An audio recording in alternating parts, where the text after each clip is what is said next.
சுக்கிரன் பார்வை படுதல் வேண்டின் எங்கள் இறைவன் கணபதி இடக்கையின் கீழே சுக்கிரன் பார்வை படுதல் வேண்டின்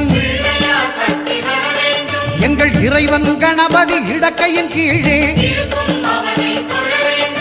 புத்திர பாக்கியம் தருகிற பகவான் சுக்கிரன் அங்கே குடியிருப்பான். அவன் கற்பக கடவுளை கண்டவர் தமக்கு பொன் பொருள் அள்ளி கொடுத்திடுவான்.